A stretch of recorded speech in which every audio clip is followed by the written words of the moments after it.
Hello everyone, let's do a quick revision of what we have learned so far in this chapter of class 10th chapter number 1, that is power sharing.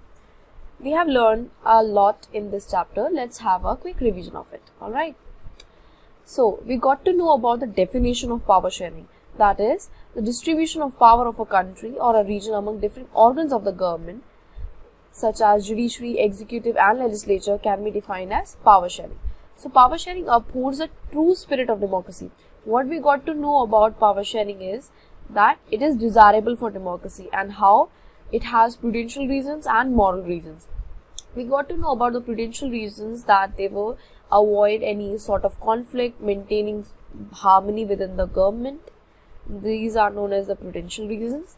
And talking about the moral ones, it was like it is a true spirit of democracy, that it is so valuable for democracy that every individual would be consulted for whatever the way they want to themselves to be governed.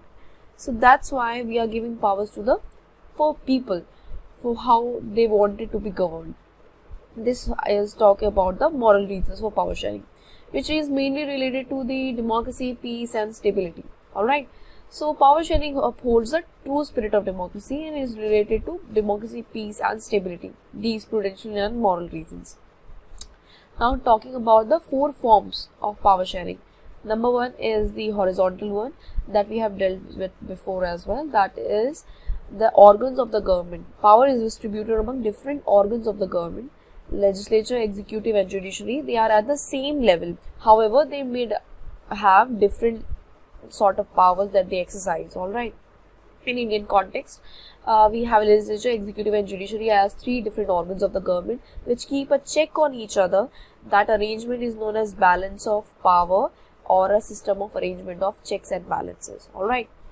Going at the vertical one, that the power is being distributed at different levels of the government, including central, state and the local government, which includes panchayats, municipalities. Alright.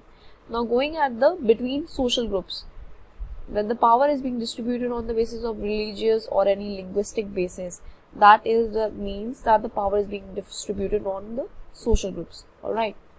Let's take an example in Belgium, where they had community government in which the groups were made on the basis of what? Languages, Dutch, French, German.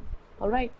Then going ahead at the political parties, pressure groups or movement. This is the 4th form of a government in which the distribution of parties are formed or on the basis of a common interest or their main aim, purpose or ideology that they propagate. Alright. So these were the 4 forms of government, 4 forms of power sharing in the modern democracy that are being propagated right now. Okay. Then we talked about the Belgium model and the Sri Lanka model. These 2 cases were seen as where the demands of power sharing was arising and how the democracy handled all those demands. Alright. In the Belgium model of power sharing has helped maintain peace by acknowledging the feelings and interests of diverse ethnic groups. We realized that this model was so good that it was able to handle the chaos and everything, and was also able to maintain peace by acknowledging the feelings and interests of diverse ethnic groups, because we realized that the Belgian leaders maintained and made certain arrangements by amending the constitution 4 times or having a Belgian model elements in such a way that which were respecting every feeling or interest of different diverse groups. So they were respecting each other. That's why they were able to accommodate all those differences and were able to survive without having any civil strife or possible division. On the other hand, Sri Lanka had a different sort of a story. What happened there? They lack appropriate power sharing by Sinhalese majority government and alienated many ethnic groups, resulting in the demand for a Tamil elan and also a civil war costing around thousands of people their lives. So what happened in Sri Lanka? Rather than accommodating reforms, they led to majoritarian measures. Sinhalese people were in majority, and what they did, they resorted towards majoritarian measures in which what it resulted, supremacy of Sinhalese over suppressing the Tamilians. So this resulted into the demand of Tamil elam and also a civil war kind of a situation, which led to what? Thousands of people were killed in this whole scenario because of it. This caused a civil war kind of a situation and disruptive within the governance and thousands of people's lives. So that's how we can compare both the models. One led to maintaining peace, social harmony within the country, but the other one caused civil war, a separate form of a government, demands for separate form of a country, and thousands of lives. That's how we can compare both the models. And in India is an example of holding together federation, where the powers are shared between different governments at different levels as well as the organs of the government at the same level. So power are shared between governments at different levels as well as the organs of government at the same level. We have read before as well about the horizontal level and the horizontal power sharing and the vertical power sharing. Here the powers are shared between government at different levels.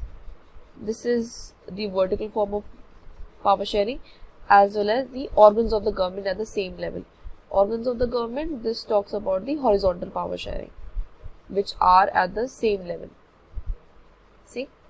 So this is how we got to know about what is power sharing, why it is desirable for democracy, and we also handled the power sharing cases through the cases of Belgium and Sri Lanka. We got to know about that, how accommodating reforms could be better than the majoritarian measures which are taken by the Sri Lankan people. We were able to compare both the models and were able to realize the various forms of power sharing, which includes horizontal, vertical in social groups, and then political parties, pressure groups or movements. So in this whole chapter we got to learn a lot about power sharing, which is a very important topic of class 10th and as well as in our future as well. So I hope we got to learn a lot through this chapter. Thank you so much. We will meet again in the next video, in the next chapter of civics, that is chapter number 2, federalism, in our next video. Bye bye. Thank you so much for being with me at study room here. We will meet at the second video of class 10th chapter number 2, federalism, and we'll learn a lot like this as we did today. Bye bye.